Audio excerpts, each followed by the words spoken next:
Disney is celebrating one of Marvel's biggest recent victories, yet behind the scenes, the company is apparently preparing for another round of major layoffs.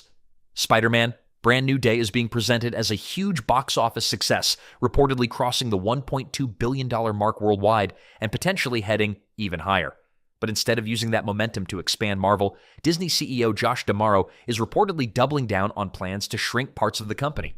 And here's where things get really strange. If Spider-Man is proving that audiences are still willing to show up for superhero movies, why would Disney respond by cutting hundreds of positions at Marvel?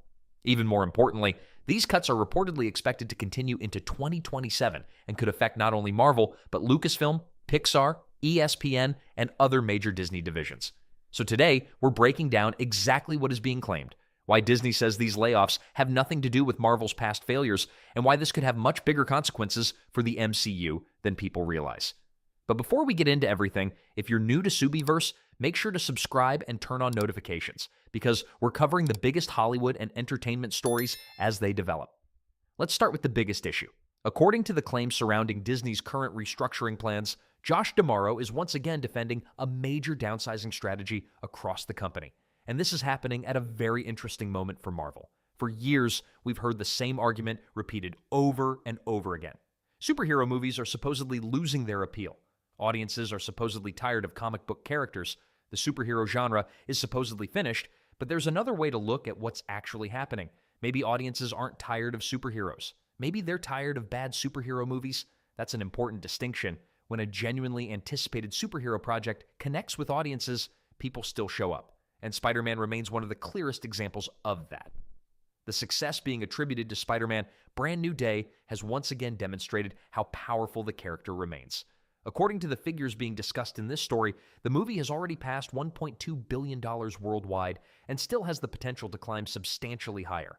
Some projections have even suggested that a $2 billion global run could become possible depending on how its theatrical momentum continues. That would obviously be an enormous victory for both Marvel and Sony. It would also completely undermine the idea that the superhero audience has simply disappeared. But here's the part that has people scratching their heads. While Spider-Man is performing at that level, Disney is reportedly continuing with plans to reduce the size of Marvel Entertainment. And that's where Josh D'Amaro's latest comments become particularly interesting. D'Amaro's argument is essentially that these restructuring efforts are not a reaction to one particular movie or one particular division. Instead, Disney is supposedly trying to make the company smaller and more efficient so it can redirect resources toward new intellectual property, new investments, and future opportunities. In other words, Disney isn't saying Marvel failed, so we're cutting Marvel. The argument is closer to Disney needs to become more streamlined regardless of individual successes. That's a very different explanation.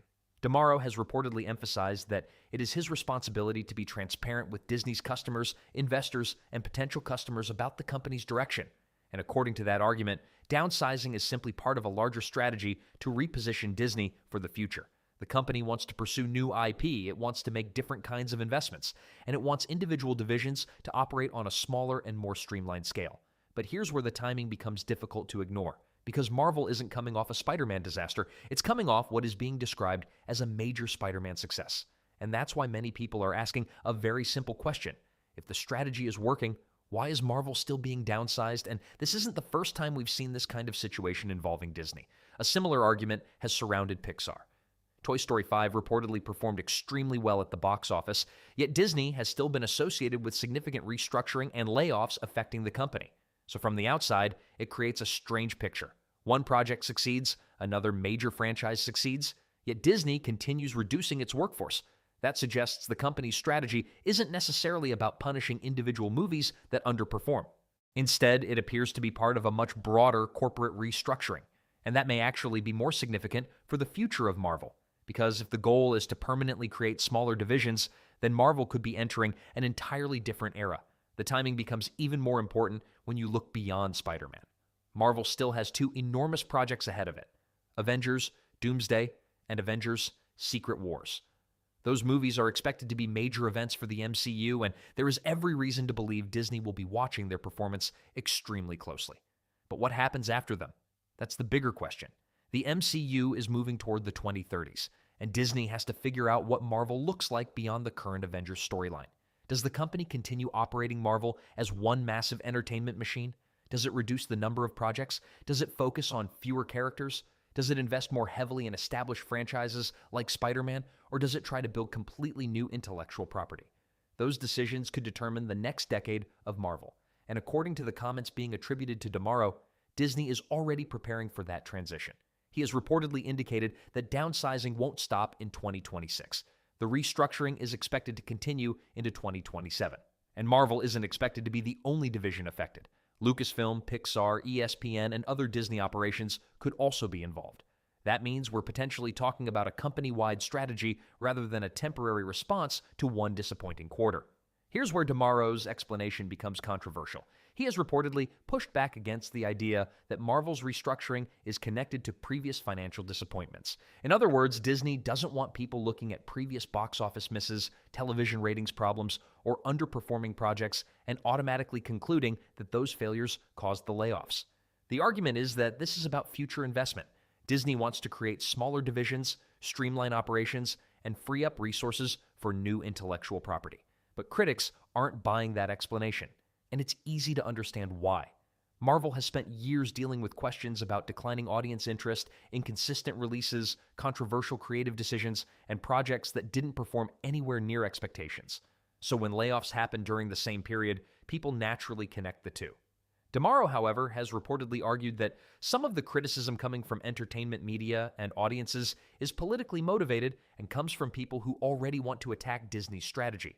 That's a very aggressive response. Instead of simply saying, we're restructuring because the business environment has changed, the conversation becomes a fight over whether critics even understand what Disney is trying to accomplish. And that's where this entire situation gets even more complicated. There's another important factor that shouldn't be ignored. Spider-Man is a unique situation because Sony controls significant aspects of the character's film rights, while Disney and Marvel have their own financial interests tied to the character. Sony has historically been the primary studio behind the standalone Spider-Man movies. Disney and Marvel, meanwhile, have benefited enormously from the character's broader presence, including merchandise and other parts of the Spider-Man business.